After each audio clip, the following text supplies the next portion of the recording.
Hey guys, good afternoon or good morning, depending on where you are. My name is Jason Flame, host of the Master Motivation Podcast. Excited for another amazing interview today that I hope that you'll bring some motivation, inspiration, or education. And so I'm going to introduce our guest right away. This is Deborah Ager, who is a storytelling coach and the founder of the Storytelling Forum, a free workshop for anyone curious about writing compelling stories. She helps leaders craft and publish books that are anything but boring and guides new writers as they take their first steps into storytelling. Whether someone wants to share personal stories, leaving a lasting legacy, or see their book featured on airport shelves, Deborah provides the tools and guidance to make it happen. With a passion for helping people tell stories that truly resonate, she empowers clients to connect with their readers in meaningful ways. Deborah, thanks for being on the show today. I'm delighted to be here, and thanks for having me. Very excited to talk with you.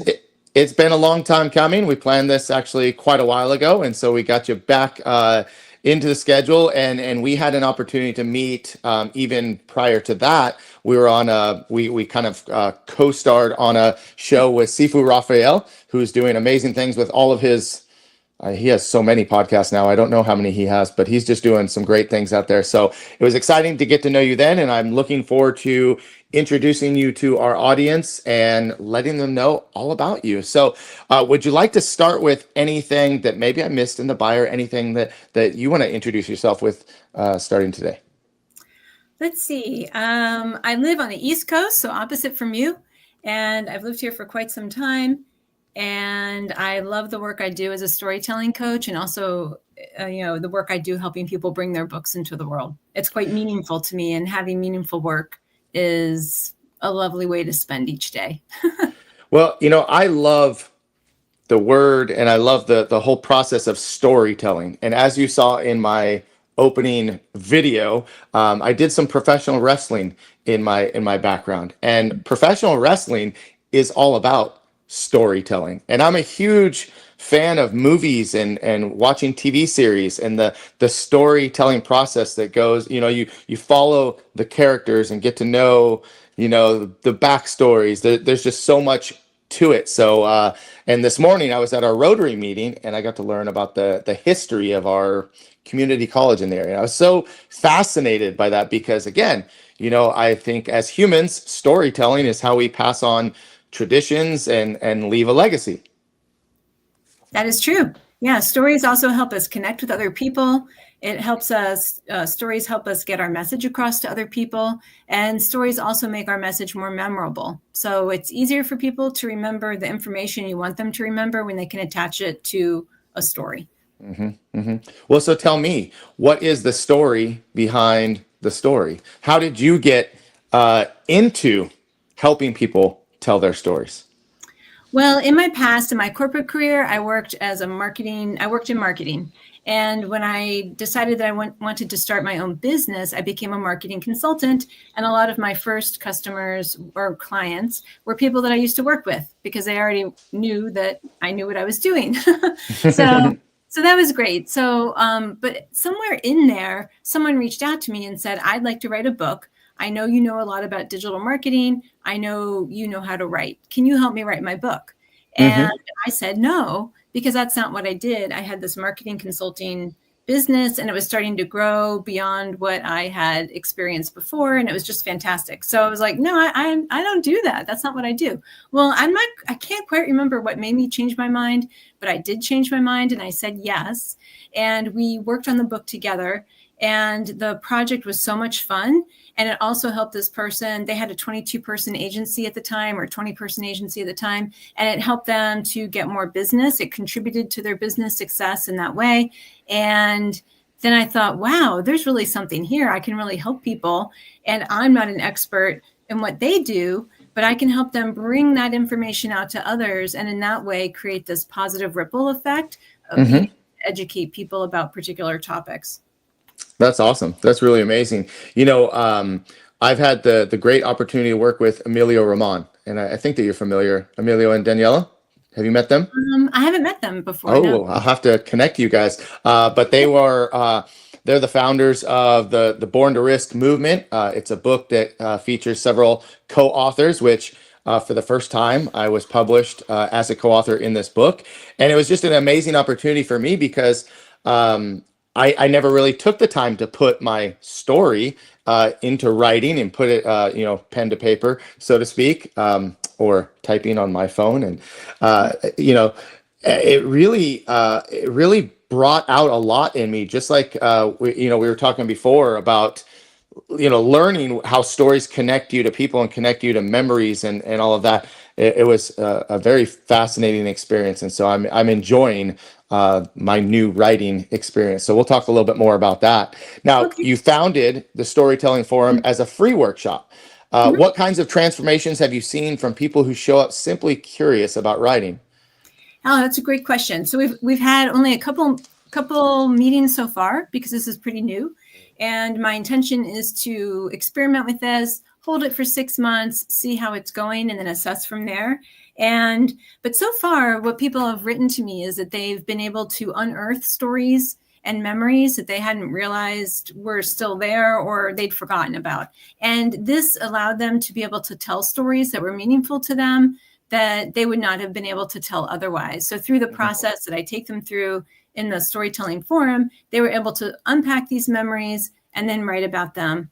And the storytelling forum is different every time, so people can come back more than once. So I have a lot of repeat people, and out of the 2 that I've done so far, so it's been really lovely. Excellent. Hey, I just want to welcome everybody who's watching here live. I see a bunch of people jumping on here. Don't be shy. Let us know you're here. Love to give you a shout out. And by the way, if you have any questions for Deborah, please drop those questions in the comments. I'll be happy to bring those up as well. And do us a favor, go over to YouTube and subscribe to Master Motivation Podcast. We're just talking about Storytelling Forum, right? And it's a fairly new concept for you, right? You have an event coming up, I believe, that I just came across, where you're doing an event. It's an online event. I have a storytelling circle class that's coming up in the fall, and then I have another storytelling forum that's also coming up later in September. And since I haven't had many of the storytelling forums yet, I wanted to share a story about a client of mine who came to me several years ago with about 50,000 words. And what she told me is that she had the rooms of a house, or she had the structure of a house, but she didn't have the rooms yet, was how she worded it. And that there just wasn't structure to the writing that she had put together so far. So she came to me to get help with the structure and to turn these ideas in the writing into a book. Now, this was a couple of years ago, maybe 2 to 3 years ago. And since then, she has sold 10,000 copies of her book. And that is just like one of the hugest success stories. So sometimes these things take a while before you start to see the results of your efforts. But it's just like with anything else, like whether you're doing martial arts or you're working out or you're training for a marathon, it's those little bits of action, or the hour here, the hour there, it begins to build up into something that can be huge down the road. Mm-hmm. Hey, we have our first question. I thought I'd throw this up there. So my sister-in-law, Kinsey, is watching, and she wants to know, when is your workshop? Sounds really fun. So reminder again, when is this workshop coming up? Oh, yeah. So I don't have the date set yet, but if you go to radiantmedialabs.com /storytelling forum, you can find the link and then sign up for it to be on the info list. And I email everyone on that list with the dates that are coming up. And September is a little wacky because I'm traveling, but in the future, there's going to be a set date. So then it won't be, I've been moving the dates around the past couple months just because of travel and so on. But then once fall happens, it's going to become a little bit more static as far as that goes. Okay, very cool. All right, Kinsey, thanks for watching and thanks for your question. This is just, it's so fun to talk about someone who is passionate about what they do, right? I mean, you have a passion for what you do and helping people tell your story. Where did that passion really come from you as a storyteller? Well, I've wanted to be a writer since I can remember, since the 3rd grade. So I always loved writing.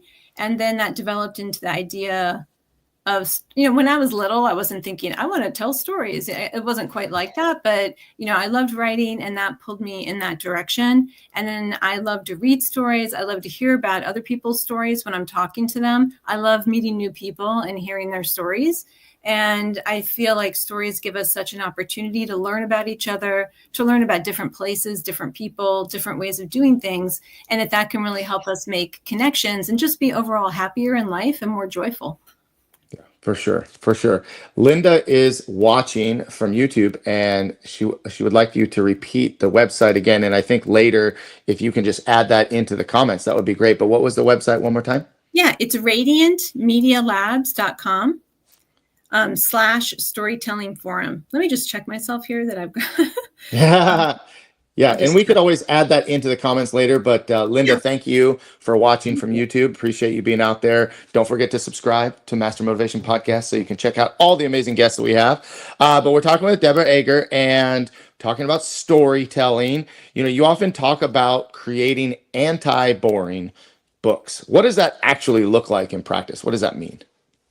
Anti-boring books, it usually comes from the writing process that I've developed in working with my clients, where we focus on the audience first. And so by focusing on the audience first and empathizing with them and empathizing with their desires, their questions, their needs, and most importantly, the transformation they're seeking from your book, then we're able to craft a book that is going to be interesting to them. And then you no longer need to worry about that critical voice that might tell you, oh, no one wants to read this. Who are you to write this book? And so on, because you're crafting the book thinking about the audience from the beginning.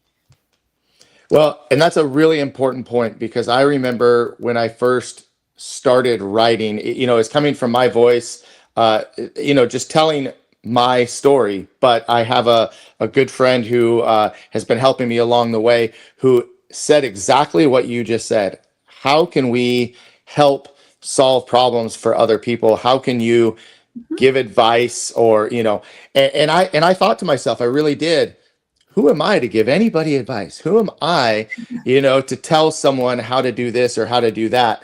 And every book that I've ever read, I mean, someone sat down and had a process that worked well for them, and they're sharing their story with the thought that it could help somebody else. It may not help everybody, but it's going to touch somebody, right? And so I thought that was, it was hard to understand, though, because I was like, well, I'm just telling my story the way I know it.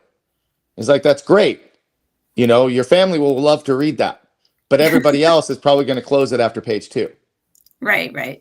So you have to think about the wider audience and really get a picture of who that person is. And I have this 3-step process: clarify, storify, amplify, that I take people through, especially when they're working on books, because the clarify stage helps us clarify the audience and then the topics. And in using the audience and the topics, we're able to pressure test the topics by going back to the audience and making sure that those topics are going to resonate with them. And it's the same with the material and content that we put in the book as well. This also applies if you're writing an article or an essay. So even though I'm talking about books, a lot of this writing process will apply to anything that you're writing.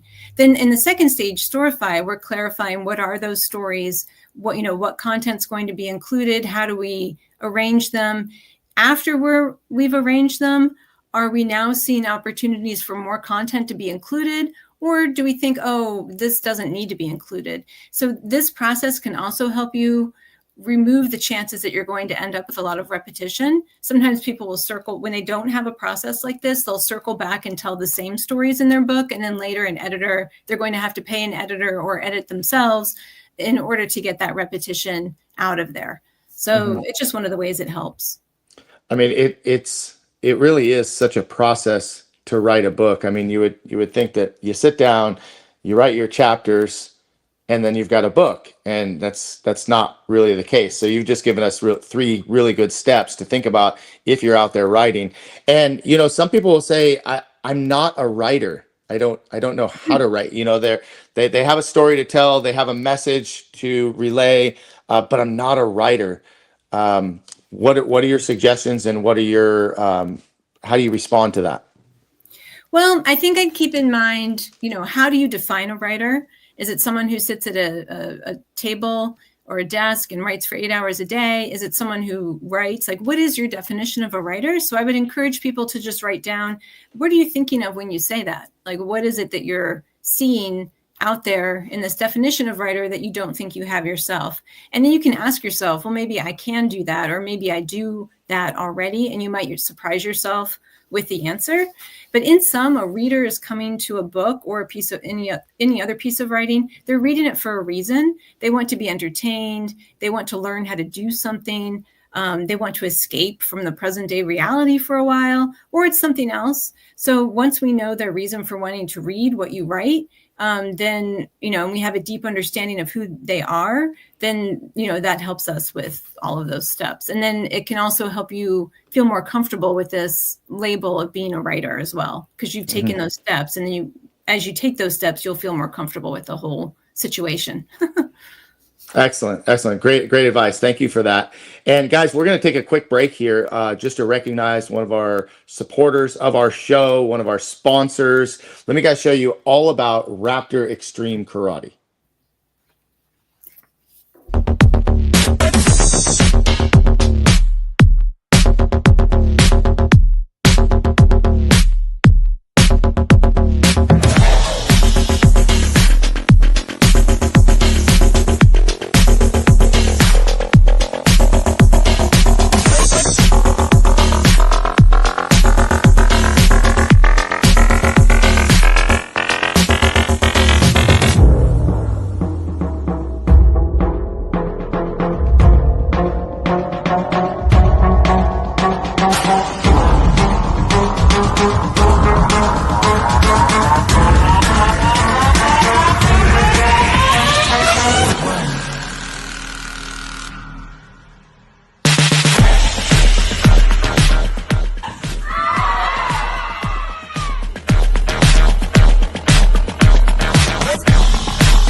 All right, guys, we're back, and thank you for watching that commercial on Raptor Extreme Karate. Once again, my name is Jason Flame, host of the Master Motivation Podcast, and we have Deborah Ager, our storytelling coach, today. We started talking about just kind of what drew her to the world of storytelling and how she founded the Storytelling Forum, and then we just talked about, making your book anti-boring. So if you missed that, go back, watch the last 15 to 20 minutes, and let's kind of move forward. We touched on this a little bit, but what is the biggest fear or roadblock you see in new writers, and how do you help them push past that? I think it's a combination of things. Self-sabotage is the biggest one. And then under that, sort of as subtopics to that, would be self-doubt or, critical voices that pop up in our head. A lot of times the critical voices can come from imaginary people or people who might be in our lives who we might not have even told about the project, but we're just hearing what they might say, or we're hearing what the readers might say.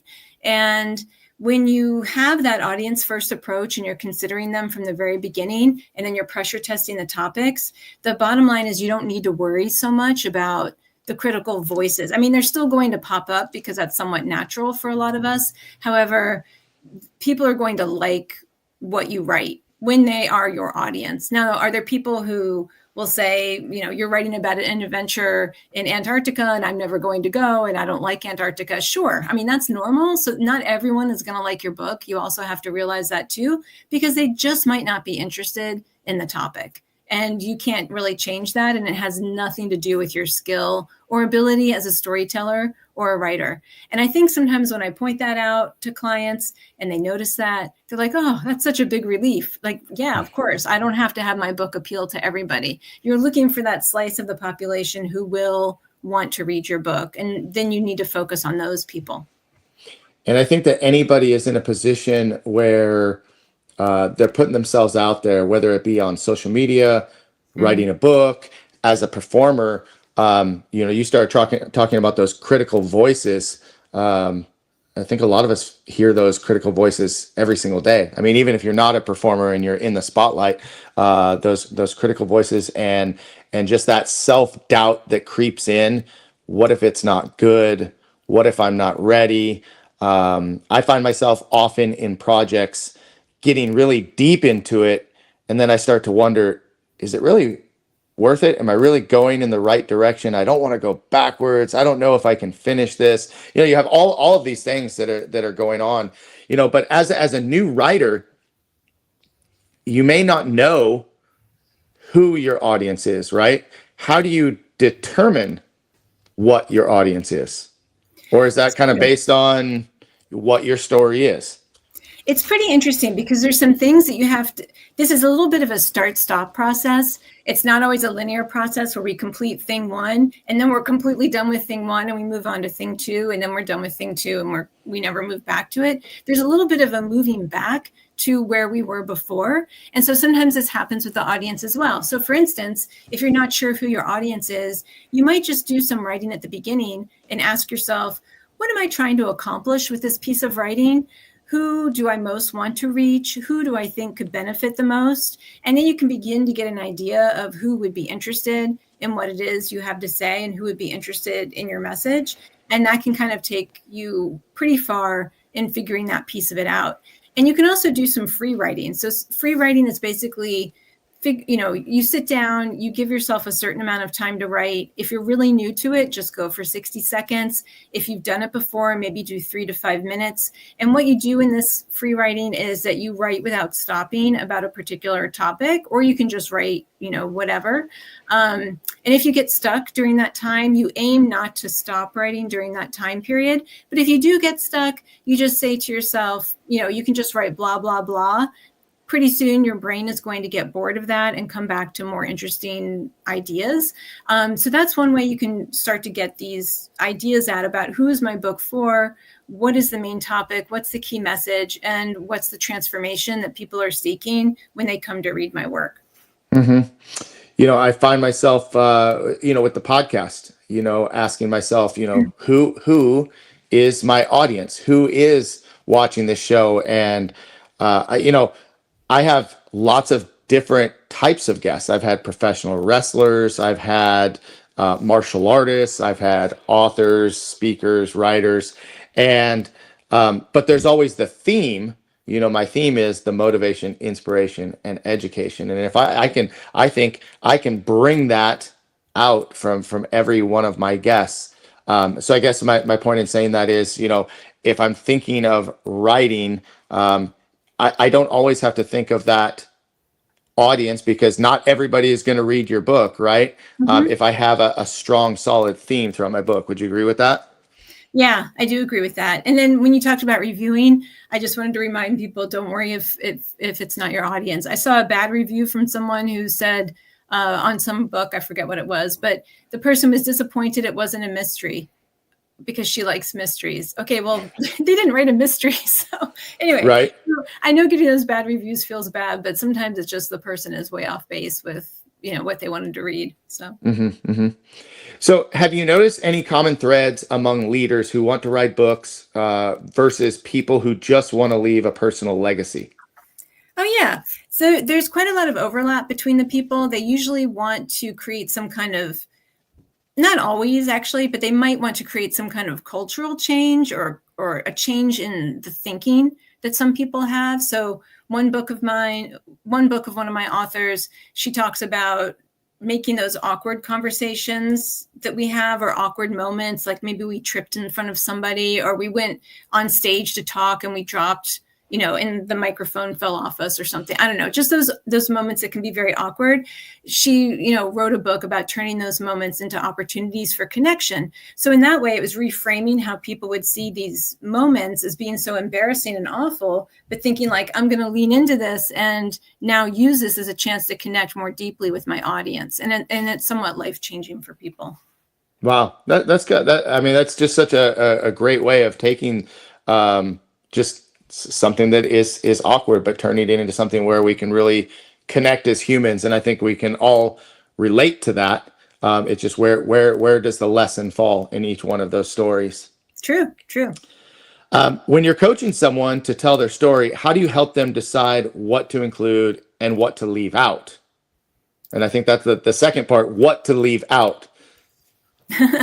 Yeah. Sometimes that can be hard because when we're writing, we want to keep we want to keep all the pieces ourselves. You know, we want to keep everything that we created. And sometimes I get that way too. So what I encourage people to do is to create a file that's just for those pieces that you might decide to take out. That way you feel good because you haven't just deleted it. It's not gone forever, but it's in this file. And that way, you know, you can, I call it the idea heap. You might use the idea heap file to create a blog post, to create a podcast. You know, you can use that material for other things. So that way you don't have to completely say, okay, this is gone forever.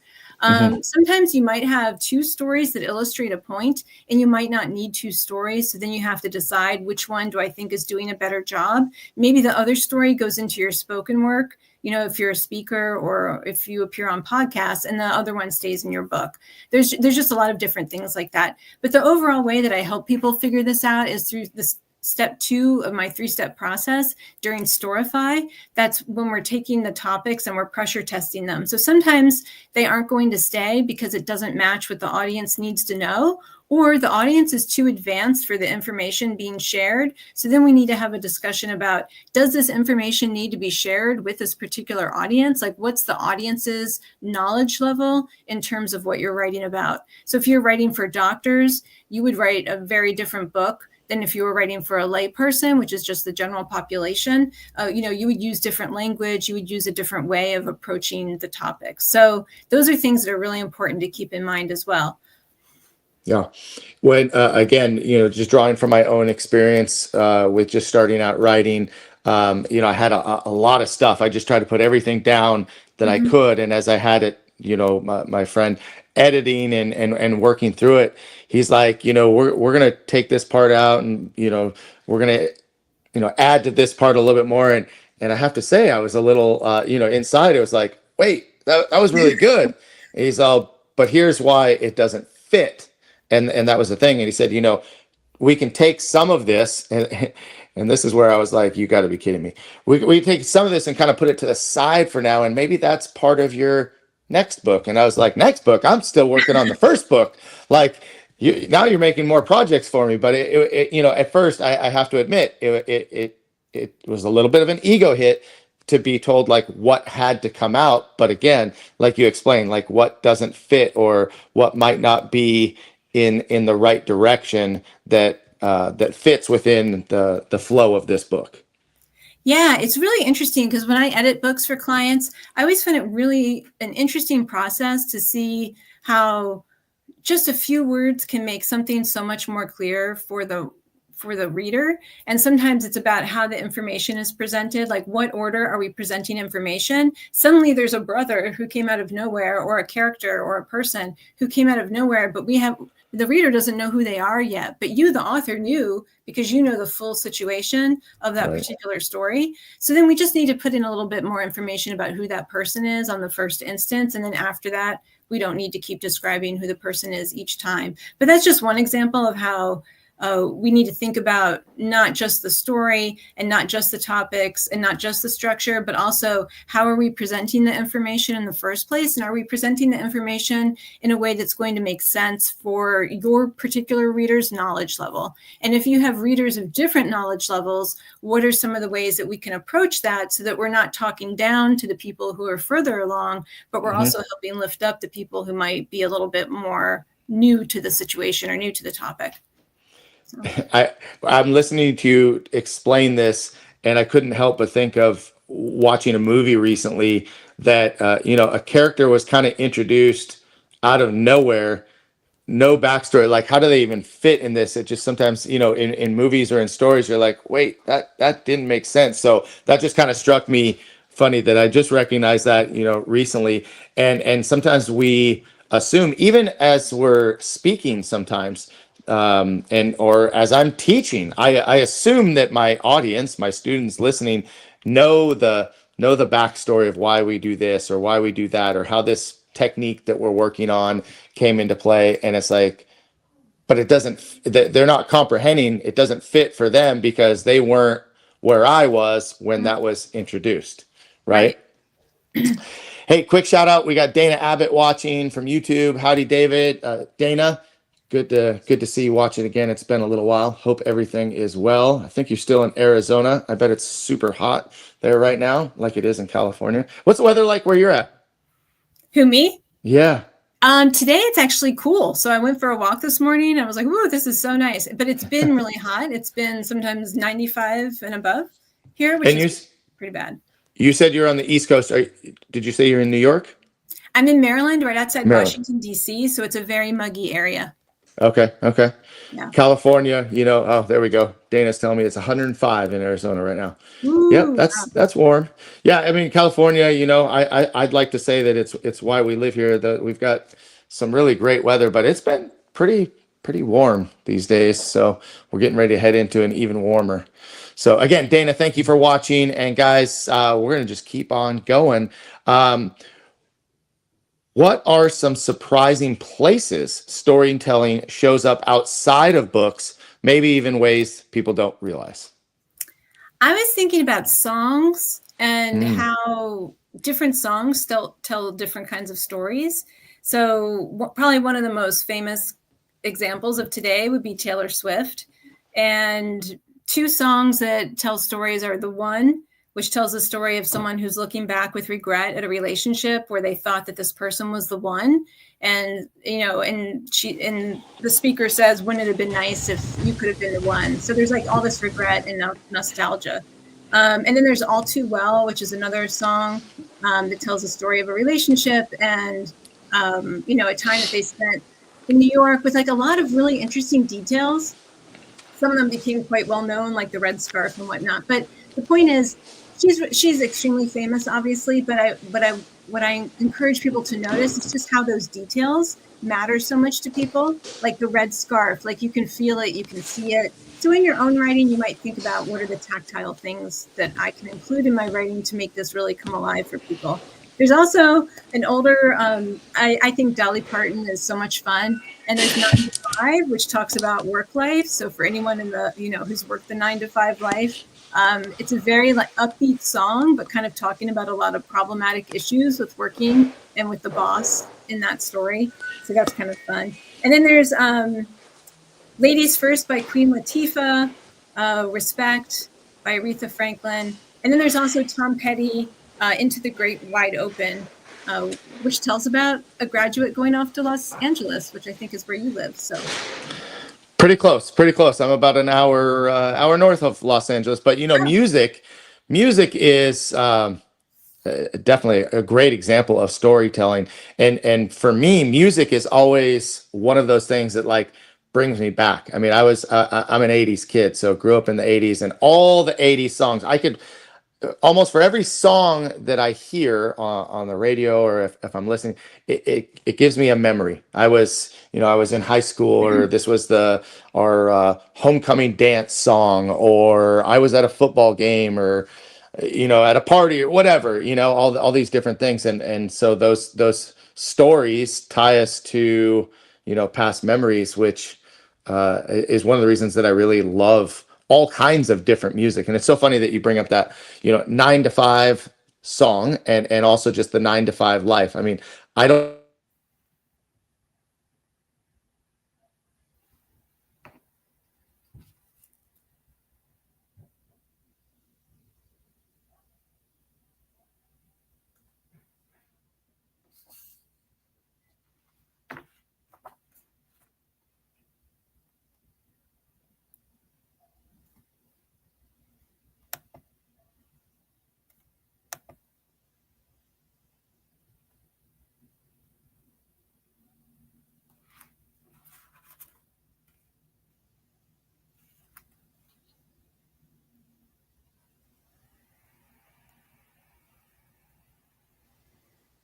All right, let's see. Are we back?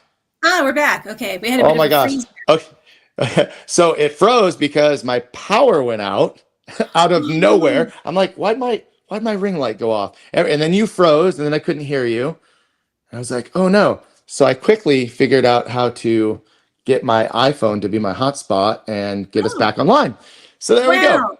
So the last question Jason's amazing, everyone. We just have to call that out because that was some technical wizardry that you just went through I there. got super lucky actually because it kind of popped up on my screen. I was like, how do I get to find internet? Anyway, Crazy. the last question, we were just talking about this. Last question, we were talking about, songs and how songs bring us into different memories. And you brought up the song 9 to 5. Are you used to a 9 to 5 schedule? Is that your lifestyle or not so much? Not so much anymore, but I lived that lifestyle for a long time. And I think she made a movie about that as well a long time ago. Uh-huh. But I wanted to mention something you said about music and memories. If I might share a tip for people who want to write more, is to think about songs that you've listened to and what you find very resonant. So you mentioned you're a child of the 80s, so it could be, music from that time period. You can make yourself a playlist and then just see like what memories surface. And you Mhm. really, anyone can sit down, listen to music, which is fun to do, and then you write down memories that surface as you're listening to that music. And that can be a really cool way to kind of access those different memories and then think about like, do I want to write further about any of these topics that came up? So just a little tip to Wow. share with people. What a cool tip, actually. I think that's really, really, I never even thought of that, because I'm usually, I'll sit down with a pad of paper and just try to go off memory, but to like listen to music that kind of helps bring back those memories. I think that's awesome. So great tip. Have you ever worked with a client whose story completely changed how you saw your own life or work? The book that I mentioned earlier about the awkward situations is Good Awkward by Hannah Pryor. So that's one where I just began to see those situations as these opportunities to connect with people. And I thought that was really cool. And then I worked on a career book by Robert Corbett. It's called Craft and Own Your Career. And even though I'm not looking for, I have my career, but what I liked about his book as someone who's not looking to, move up in the corporate world or anything, is that he lays out this plan for how to get really organized about what you want to do. And so it was just a good reminder to me about writing things down, writing down your goals, taking time to think about what you want to do in the future. A lot of us do this, but it's also easy to overlook because we have such busy lives. So those are a few of it. And then as far as like the finance, I was thinking about like different aspects of life and what's been useful. And as far as financial life, I've Still Got Me by Michelle Cooper and Economic Termites by Robert Wolf. They both taught me how to get my financial stuff even more organized and plan, estate plan, wills, which nobody wants to talk about.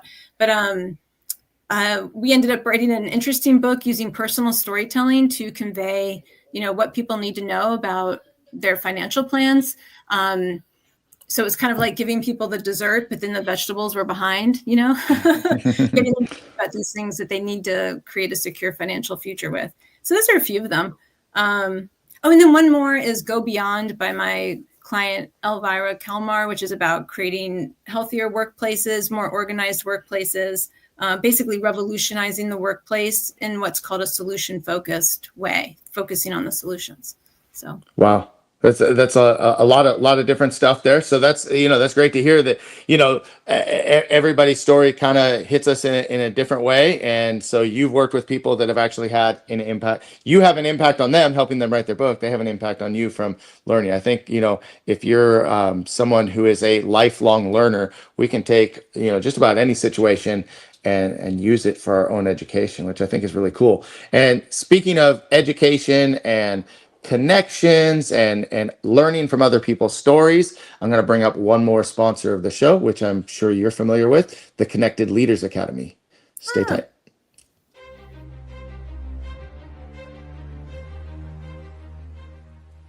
Hi, my name is Jose Escobar, and I'm the founder and CEO of the Connected Leaders Academy. We're a growing tribe, a community of entrepreneurs all over the world, globally, all across the country, high performers, titans of industry.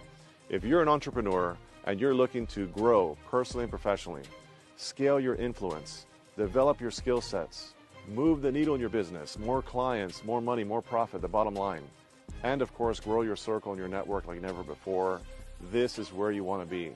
Join the Connected Leaders Academy today. We are scaling massively. We want to welcome you in. Check me out on Instagram and on Facebook, the @ JAESCO25. We look forward to having you join us. Take care.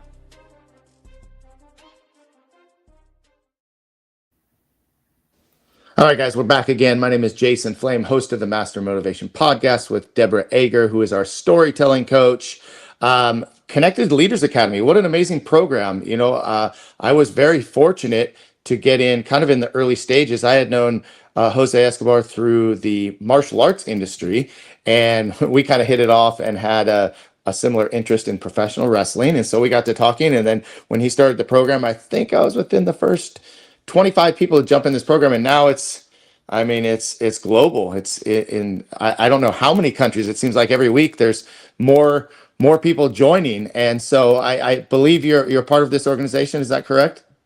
Me, I'm not. No, but I Not think I met Jose on one of Sifu Raphael's shows maybe a couple years ago. So he okay. seems like a cool guy. Yeah, Jose is a great guy with a great vision of. He's just a really great connector. So again, if that's something that anybody who is watching would be interested in, let me know, and I'd love to connect you with Jose. But I've met a lot of great people, and a couple people that I've known for a long time: Sifu Raphael, Mark Cox, some of the martial artists, Rich Grogan, all in this group. So yeah, pretty unique. So guys, check it out. If you need information, let me know. We've been talking about, all kinds of things about writing and storytelling. And, one of the tips just a few minutes ago that you gave was just listening to music to draw out some memories to help us get through. Sometimes we get that writer's block. We start thinking of a certain topic and then we just get stuck. And so what are some other tips when people are getting stuck, they're writing, they can't really get that breakthrough? What other tips do you have for people? Well, a tip that you can take away and do right now, or do after this show is over, is to write down a list of topics that interest you. Just ask yourself, what would I like to write about? Then write down maybe 5 to 7 different ideas. And you can either look at it now, look at it right away, or look at it later, because sometimes letting time pass helps our brain process and come up with new ideas. But basically look at the list at some point and circle the idea that you like the best. And then later you can kind of double check and make sure that's the one that you want to move forward with. And it doesn't mean you have to toss the others aside, but it can help you move forward on your project. And then I have another tip as well. This one comes from Alexander Graham Bell, my good friend. You're a good friend.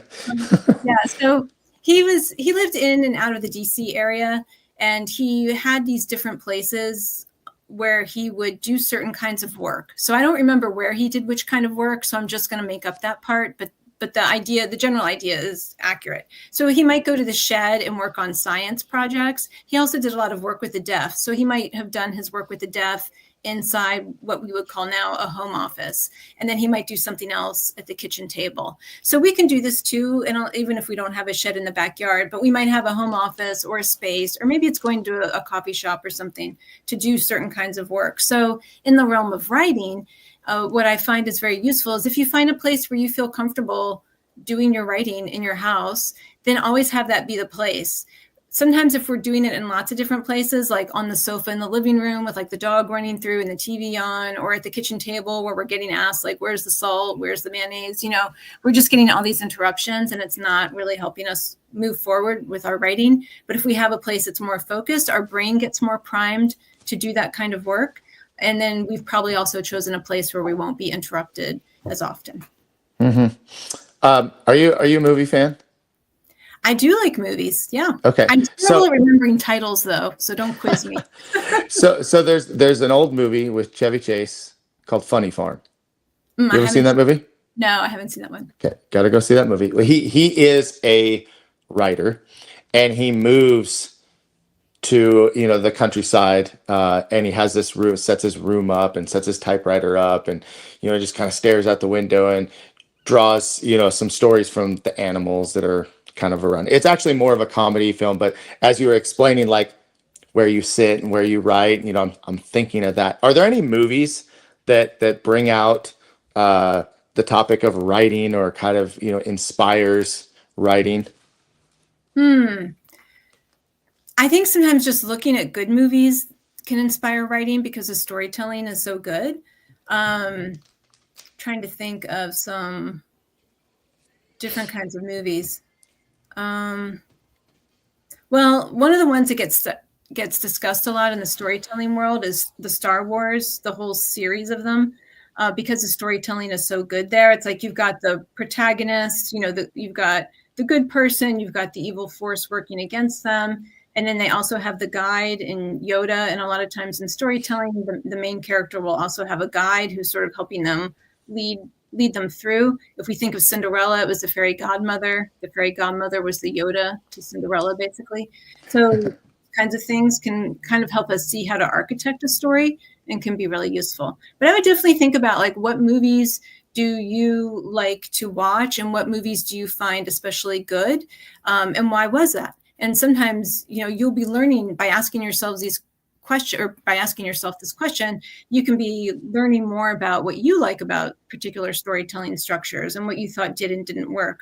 Like for you personally, you mentioned there was that character that popped up out of nowhere with no lead in, and that can be very disturbing or discomforting for a watcher of a movie. And so that's something that's good to take into consideration. Or sometimes it might even be the background. Maybe the setting seemed off and it didn't seem quite right. Or maybe there was something with the costumes. It didn't seem like it was quite right. And like you just felt it, even if you weren't sure about that at the moment.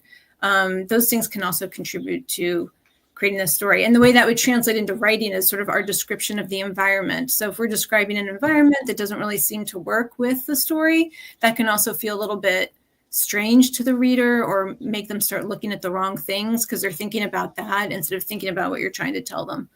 I love that you brought up Star Wars. I'm a huge Star Wars fan, so that's definitely a long saga of stories, which I truly enjoy. But that last part that you were talking about, I was thinking about the TV series Lost. Right when Lost started, the first season of Lost was was great, and then after I think the first season, it just seemed like the writers were winging it. Like every episode was written for that episode and started kind of falling apart. I mean, that just kind of happens in storytelling too, right? Where there's not the consistency. What's a good way to avoid that? I think it's a benefit when someone in that industry, for instance, if we're talking about TV shows, if they have the ability to architect the story over, say, 3 episodes. But I wonder with that, if they didn't realize how popular it would be, and then suddenly they were like, now we have to make more episodes. What are we going to do? I don't know. I don't know the backstory of it. But if you look at Severance on, I think it's on Apple TV, it kind of continues beyond the first it continues into the second season, and it still seems like it's all hanging together. There's definitely some changes in the second season, but they're not really taking away from the storytelling. If anything, some of the changes that I observed are adding more depth to the character, or we're seeing what motivates a character has slightly shifted. And I thought that was actually pretty interesting to see how the characters were transforming and shifting. That's always my favorite part about a story is, we get introduced to a topic or a character, and we just go deeper and deeper and deeper. As the seasons or the books go on, you learn more of the backstory. You just learn more, get in depth. And so, is that something that you encourage? Like, if people are writing multiple books, right, that they use each additional book to tie into each other, or is that not really something that you would think about? Yeah, they could. It's quite popular to do trilogies. For some, I don't know why it's trilogies per se rather than 4 books or 2 books, but trilogies are pretty popular. And so sometimes people will think through, okay, I'm going to do this first book, but sometimes the writer doesn't know if the second book will get purchased. Sometimes it gets purchased at the beginning, sometimes it doesn't. But they might be thinking through like, okay, if this book does succeed, how will the story carry through 3 books? I mean, the famous example is the Harry Potter series. She may have had, I can't remember if she knew where the story would end, if she knew from the very beginning. I think she did. But anyway, it's just one example of a series that a lot of people have read, which is why I mention it. So I think knowing that from the beginning can be very advantageous for the writer, but there's probably also ways around it where you can still be successful. It's just going to be a little bit easier if you know from the get-go. Right. Cool. Well, looking ahead, what trends do you see shaping the way people will share and consume stories in the next 5 to 10 years?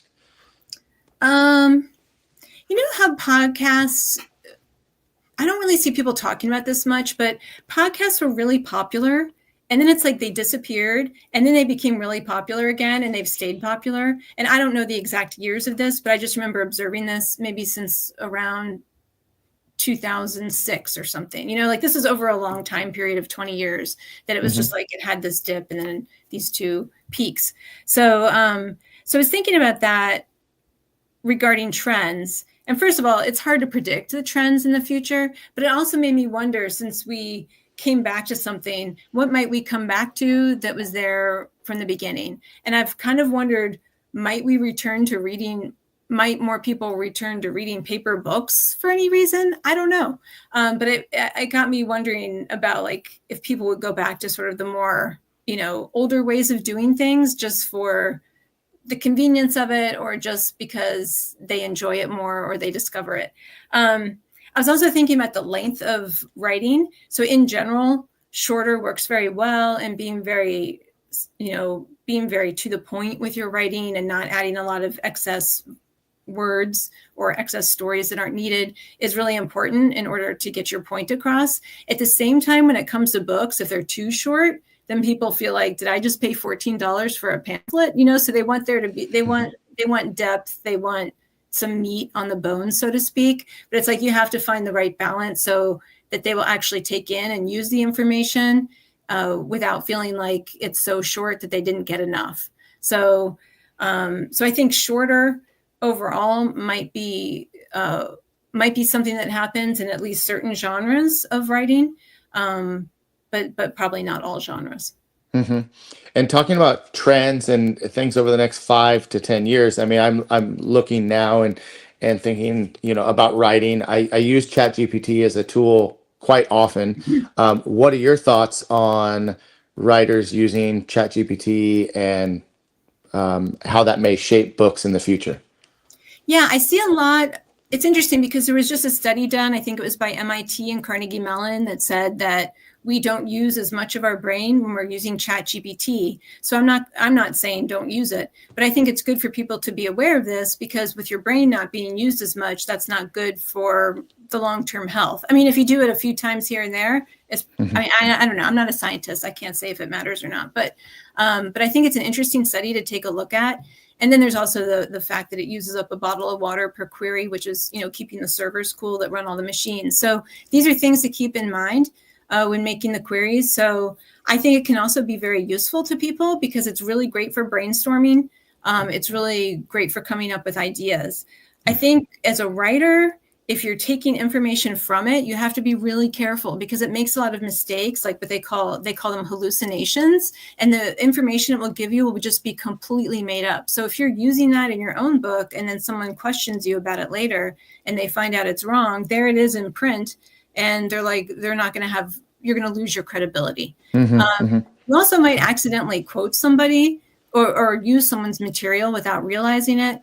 And that can also be problematic. So you have to be really careful about citing your sources. If you are writing a book where you're citing people and using other people's material, it's okay to use other people's material, but you have to give them credit and you have to use quotations and all that kind of thing.